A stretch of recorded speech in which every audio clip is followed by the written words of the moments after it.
step one is to kind of have a little chat with yourself, right? And say, hey, like I deserve better, or I've been part of the problem, or whatever it is, right? And then, the next step, I guess it's just treat people like professionals, right? I mean, so, the poor market, they don't know they're not sending you goods. They don't have any signals for that.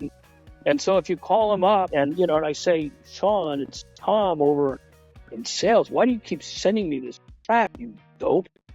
Kind of thing. So, like your defenses are going to come up and they should, right? But if instead I say, hey, Sean, look, I mean, I've just come to realize that, like we're spending a lot of time, fixing up your stuff. I don't really know how we can get our arms around it. Can we have lunch? And I go through some examples. Can we figure out a way to work together?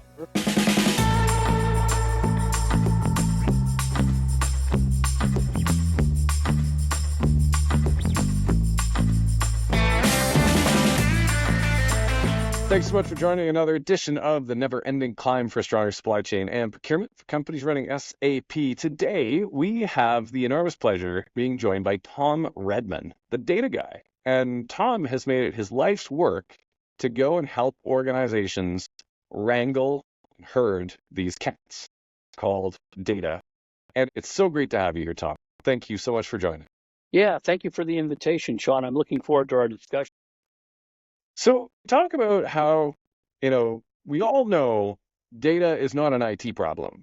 I think that's just about universally agreed because nobody's going to blame the maker of the refrigerator if you left a science experiment on the back shelf.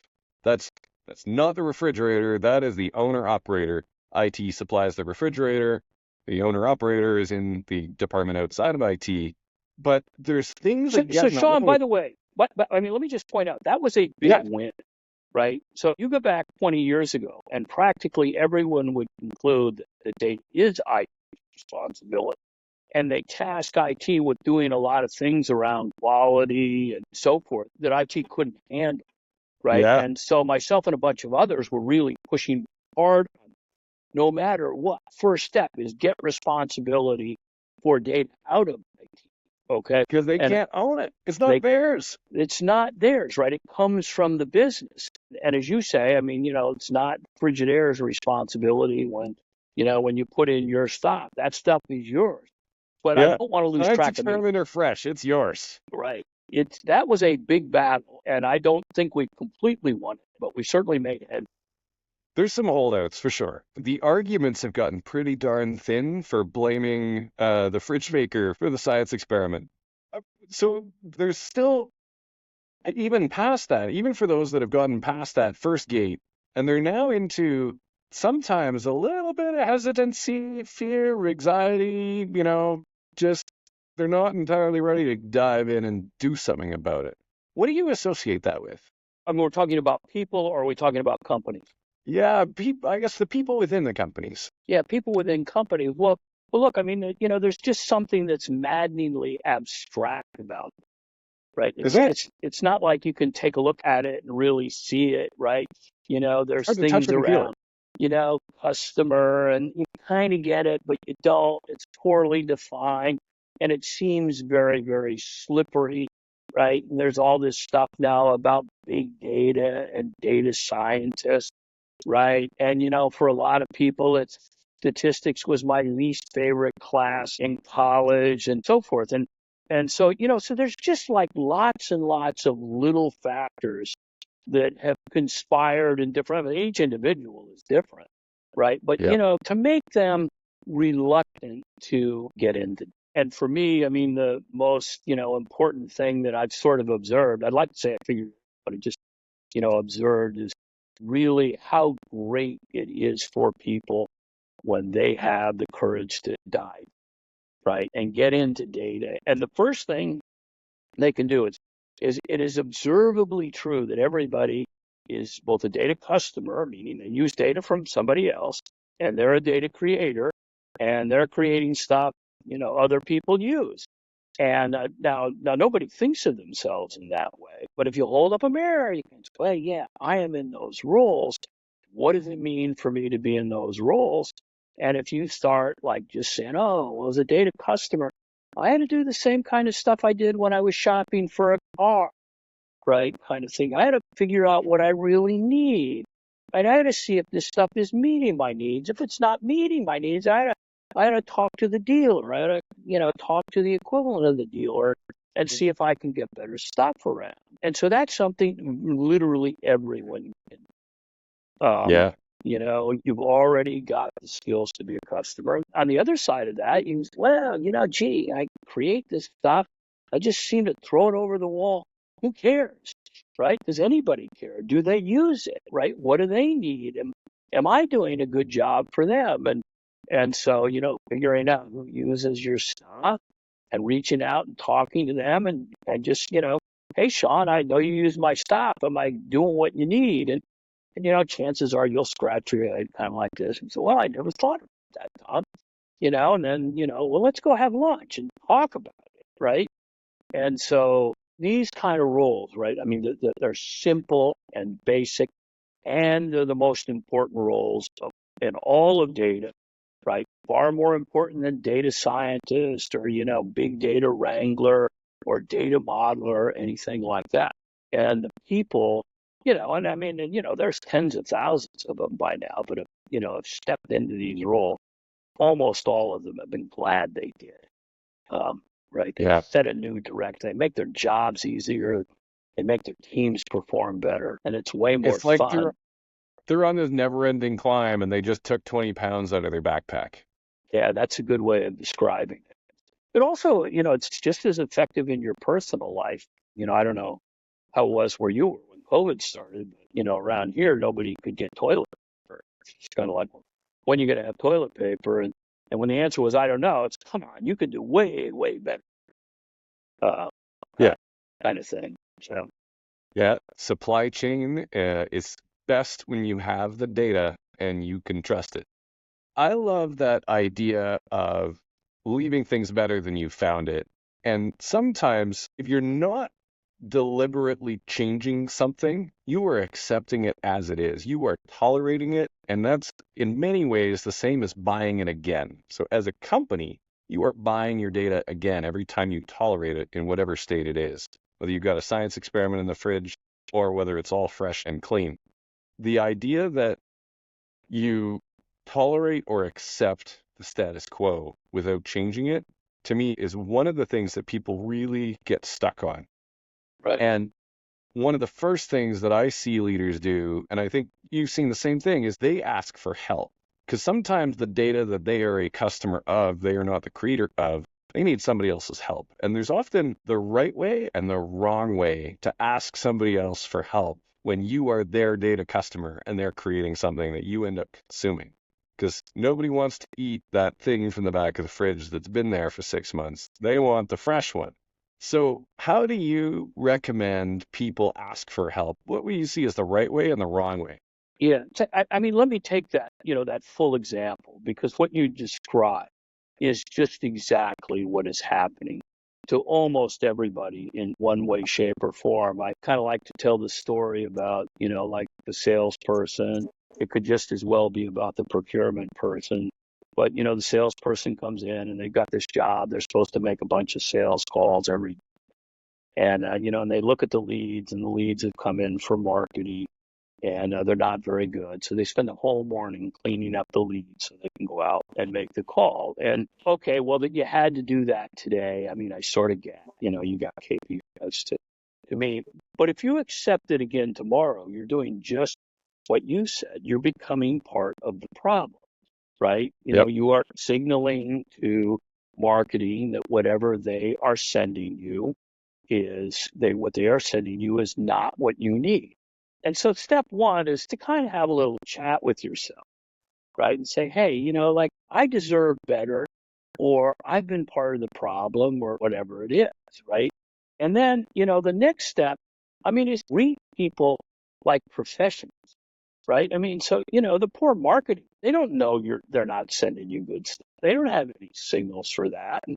And so if you call them up and I say, Sean, it's Tom over in sales. Why do you keep sending me this crap, you dope? Kind of thing. So, like your defenses are going to come up. And they should, right? But if instead I say, hey, Sean, look, I've just come to realize that, like we're spending a lot of time, fixing up your stuff. I don't really know how we can get our arms around it. Can we have lunch? And I go through some examples. Can we figure out a way to work together, right? Now, your defenses may come up a little bit, right? But I offered to pay for lunch, right? Surely you will go. And organizational silos trying to make this a little bit tougher, right? And so Yep.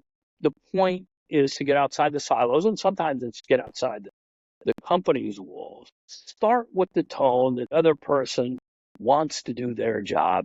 I don't know, like I've, done this hundreds of times where we've reached from one department forward. And I don't want to say always, but it's almost always been a terrific experience.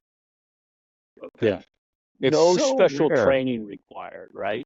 Go be a good human about it. That to me is one of the most wonderful ways of get curious.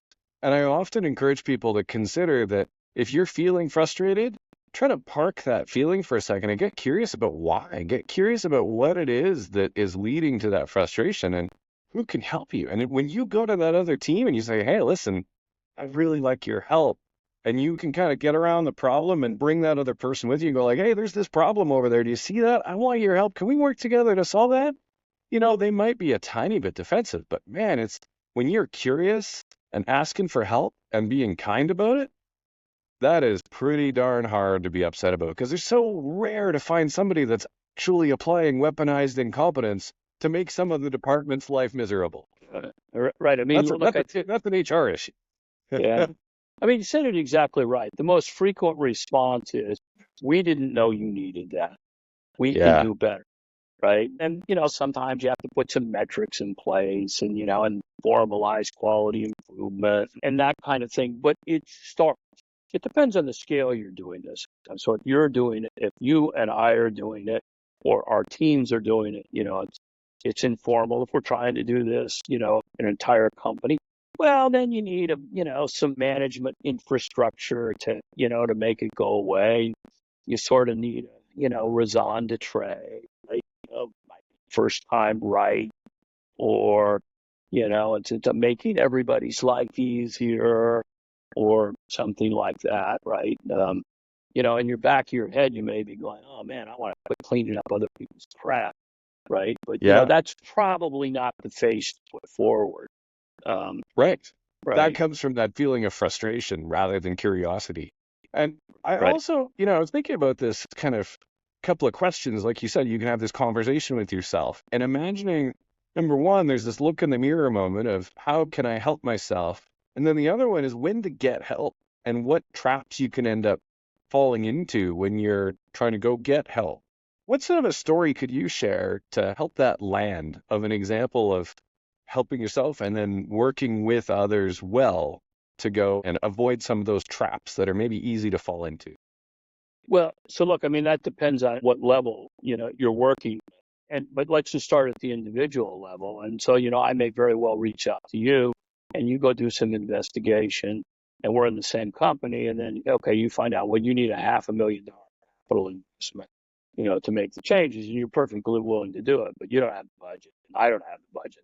So we got to escalate, and we got to escalate, that together. And that almost always works out pretty well, right? It may not work out well in this budget cycle, but in the next budget cycle. So, finding that common manager who doesn't want to Yep. be making mistakes here so that people there can spend money correcting them. Um, Look, I think that things really get interesting when you sort of get right above middle management or lower senior management, and people, like say they're running a 1,500 person department and they've seen what we did. They saw what we did, and then they say, man, I want to make that the standard throughout my organization. Okay. And definitely they need help, and they need help, figuring out what kind of organization they're going to build, and figuring out what training they're going to put in place, and figuring out metrics they're going to put in place, and so forth, right? And maybe, a lot of this stuff is change management. Maybe they want to, if they got an HR department that's good at change management, maybe they want to bring them in as well. Yeah, Kind of thing. I know this is an unsatisfying answer, but you can do a lot on your own. And when you start to bog down is when you should get help. yeah, And sometimes depending on where you were, sometimes you can get help above and sometimes you have to go outside to get help. Um, and by the way, all of this is really intellectually easy, right? It's sort of like, the emotional baggage people have and the way we've always done things that holds people and organizations up. And absolutely. right. And the first thing is just come on, get over, jump in. Um, and if that doesn't work, then you need help. 100%.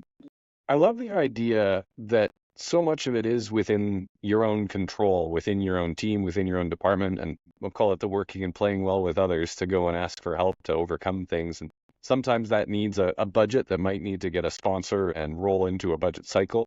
Sometimes we've seen examples of somebody going and taking, I'll call it a data soundbite or one data point.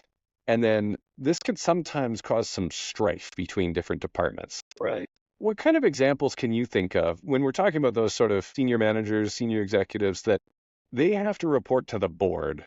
And I think almost everybody can think of a time in their company where this department said it was 42 and this department said it was 47, and those points in between can make a big difference.